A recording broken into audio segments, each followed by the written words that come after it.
Het is 25 graden. Die mensen hebben 2 maanden in het water gelegen. Het water is 20 graden. Nou ja, ik zeg altijd, leg maar een biefstuk een paar weken buiten de koelkast. Dat ruikt, het is vies. Maar het moet wel gedaan worden. In heel Nederland wordt al een maanden lang de vrijheid vierd.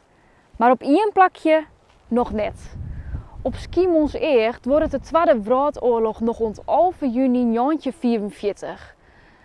Wat je lang verlien Bart is, bloed teruglipjen op het eiland. In het dorp tref ik Hilbert de Vries. Hij organiseert kuiers over het Joodse leven op Schiermonnikoog.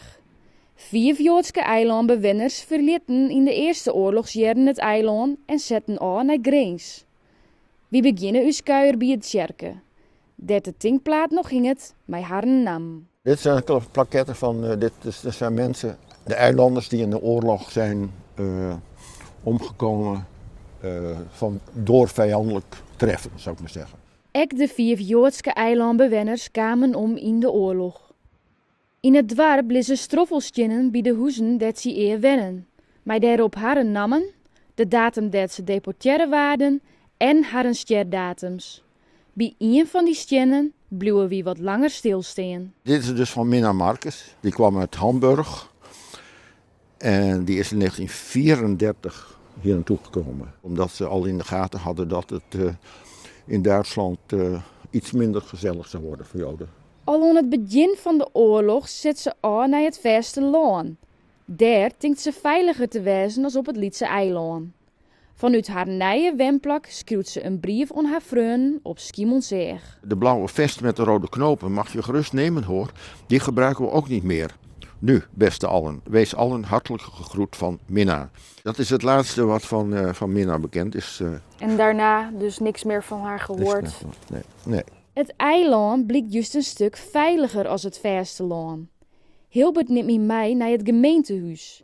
Hier stier jettiets een squalle, dat een juf een Joods kwamke verborgen had. En die heeft dus hier op school gezeten. En die heeft dus ook een identiteitsbewijs gekregen van de burgemeester. De NSB-burgemeester.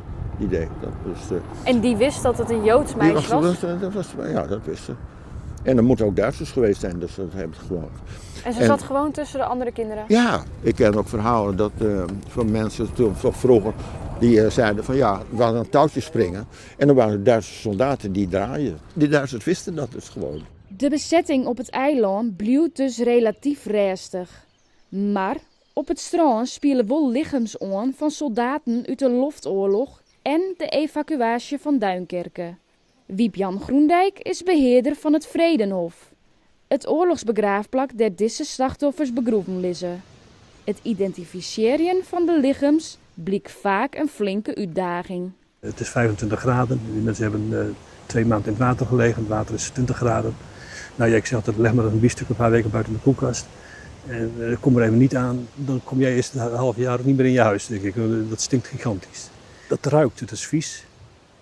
Maar het moet wel gedaan worden. Dus handschoenen aan en ja, leg hem in de kist en dan is het net. Wat wordt er dan gedaan? Er wordt gekeken natuurlijk van oké, wat heb ik nu gevonden? Wat heeft hij aan? Wat heeft hij een kledingmerk? Heeft hij iets van een herkenningsmerk om zich of bij zich?